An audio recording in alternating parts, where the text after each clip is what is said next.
maitatanong ko tungkol kay Eva Tadan. Opo. Kung sakali pong hindi sila nagkasala, ano magiging kalagayan ng tao? Kung di po sila nagkasala, ang matutupad yung... Kasi po, ang Diyos kapatid, ganito. Meron siyang plan A, B, at saka C. Yes. Actually, nandun tayo sa plan C sa ating panahon.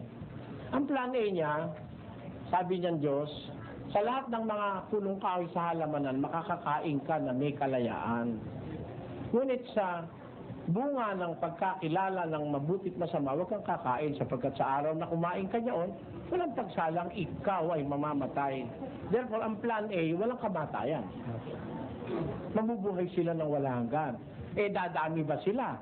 Dadami kasi sabi doon sa Genesis 1:27, nilalang ng Diyos ang tao ayon sa kanyang larawan at wangis, nilalang niya sila na lalaki at babae. At sinabi ng Diyos sa kanila, magpakarami kayo, kalatan ninyo ang buong lupa.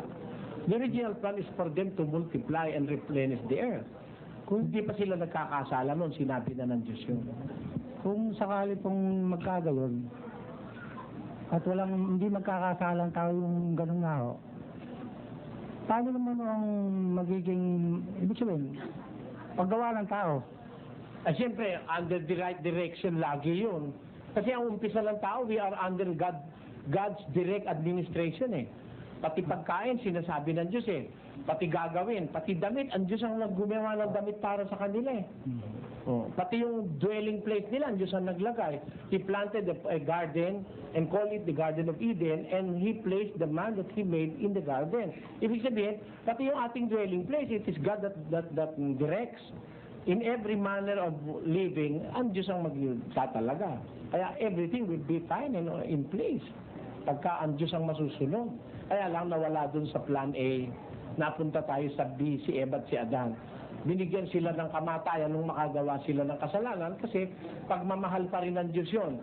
Kasi alam ng Diyos, kung sila lumabag, kumain sila nung hindi tamang kainin, magkakasakit sila. Alam ng Diyos, kung magkakasakit ka, kailangan ka mamatay dahil kung limbawa, nirayuma ka. 1,000 taong ka nang nirarayuma, ay maisusumpa mo yung buhay mo dahil yun lang mangati ka ng matagal katakot-takot na kati. Hindi mo ba yung may mga psoriasis may mga kati? Naku, meron akong kilalang may psoriasis, gusto niya lang mamatay.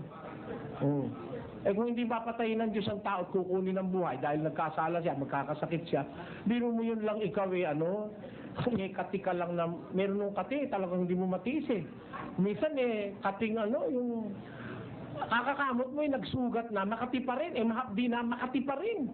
Ang tindi hulong. Kung ganun lang mangyayari, 1,000 taong ka nangangatim, maisusumpa mo ang buhay, baka magpakamatay ka, di ba? No? Ano ibig ko po sabihin, yung pagdating ng kamatayan, habag na rin ng Diyos yun sa isang tao para to alleviate him of his suffering because of the consequences of sin dahil nagkasala na. Salamat po.